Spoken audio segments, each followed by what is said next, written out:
Hello students, how are you all? Welcome to extra grade classes. I hope you all are doing good. So students, इस video में हम discuss करेंगे इस chapter का अगला topic.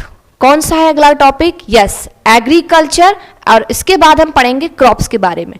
Previous video में हमने डिस्कस किया फूड के बारे में कि फूड क्या होता है.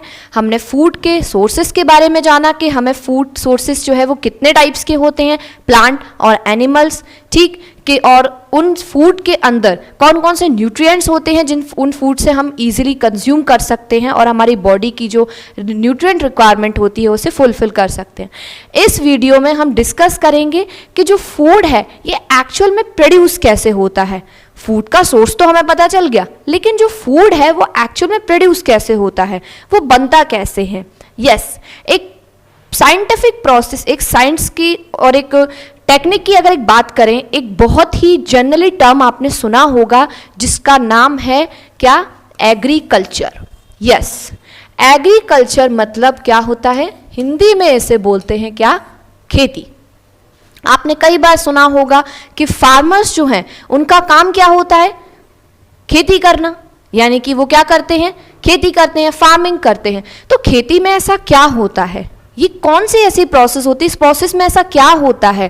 खेती यानी कि एग्रीकल्चर वो प्रैक्टिस होती है फार्मिंग की जिसमें सॉइल का कल्टीवेशन किया जाता है. यानी कि सॉइल का कल्टीवेशन करके, सॉइल को कल्टीवेट करके किया जाता है. किसके लिए? For the growing of crops. For the growing of crops, जिससे एनिमल्स को और ह्यूमंस को जो प्रोडक्ट हैं वो मिल सके. कौन कौन से product? Food, wool and other product. तो ऐसी प्रैक्टिस जिसमें एनिमल्स ऑफ जिसके थ्रू एनिमल्स और ह्यूमंस को फूड, वूल और डिफरेंट प्रोडक्ट्स जो है वो इजीली प्रोवाइड हो जाए by the cultivation of a soil for the growing of a crops is known as agriculture. So this is the definition of agriculture. अब हमने ये पूरी डेफिनेशन जो है वो हमने अच्छे से एलैबोरेट की, हमने समझ भी ली कि क्या होता है एग्रीकल्चर, क्या रहता है एग्रीकल्चर, किसे बोलते हैं एग्रीकल्चर. जैसे आप इस पिक्चर में देख पा रहे होंगे, इस पिक्चर में क्या दिखाया जा रहा है. इस पिक्चर में कई सारे फार्मर्स हैं, ठीक, कई सारे फार्मर्स हैं इस पिक में आप देख रहे होंगे. और इसमें क्या हो रहा है? इसमें एक जो क्रॉप है वो प्रॉपर तैयार हो गई है और अब उस क्रॉप को कट किया जा रहा है, काटा जा रहा है, ताकि उस क्रॉप से जो ग्रेन निकलेगा, जो ग्रेन मिलेगा, जो सेरेल्स हमें मिलेगा, उसे इजीली सेपरेट आउट करके मार्केट में भेजा जाएगा. ठीक, तो इस पिक्चर में आप देख पा रहे होंगे कि कई सारे फार्मर्स हैं जो कि इस क्रॉप को, जो एक ग्रोइंग क्रॉप है जो कि बिल्कुल पूरी डेवलप हो चुकी है, इस क्रॉप को वो कट करके इसे मार्केट में बेचने के लिए रेडी है.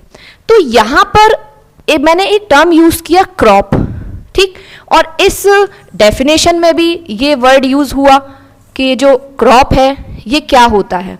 तो यहाँ से आपके माइंड में क्वेश्चन आ रहा होगा कि क्रॉप्स क्या होते हैं. तो क्रॉप्स के बारे में भी हम बात करते हैं कि क्रॉप्स क्या होते हैं.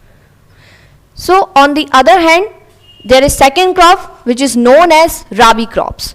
राबी क्रॉप्स कौन सी क्रॉप्स होती हैं? ऐसी क्रॉप्स जिनको ग्रोन किया जाता है विंटर सीजन में, यानी कि जिनको सर्दी के मौसम में उगाया जाता है.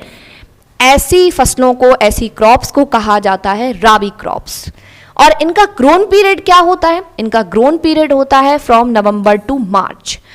आपके फाइनल एग्जाम्स जब होते हैं तो वो मार्च और अप्रैल के बीच में होते हैं. और उसी बीच में गेहूं यानी कि वीट सबसे ज़्यादा जो है वो मार्केट में आपको मिलेगा. क्यों?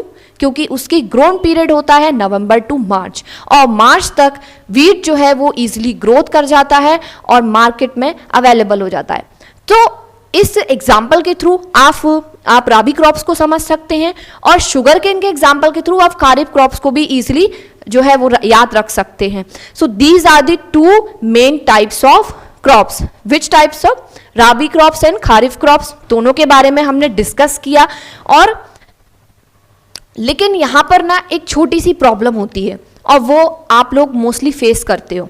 कौन सी प्रॉब्लम? जब भी एग्जाम में आता है कि क्रॉप को एक्सप्लेन कीजिए, क्रॉप्स के बारे में बताइए, what is the crop, explain the types with their example, तो आप उसके टाइप्स तो लिख देते हैं, लेकिन मोस्टली आपसे गलती होती है कहाँ? उनके एग्जाम्पल्स में। आपको एग्जाम्पल्स याद नहीं रहते हैं, जो कि मोस्ट इंपॉर्टेंट है। अगर एक एग्जाम्पल राबी का खारिफ में लिख गया तो आधा मार्क्स जो है वो ईजिली कट जाता है आपके एग्जाम में।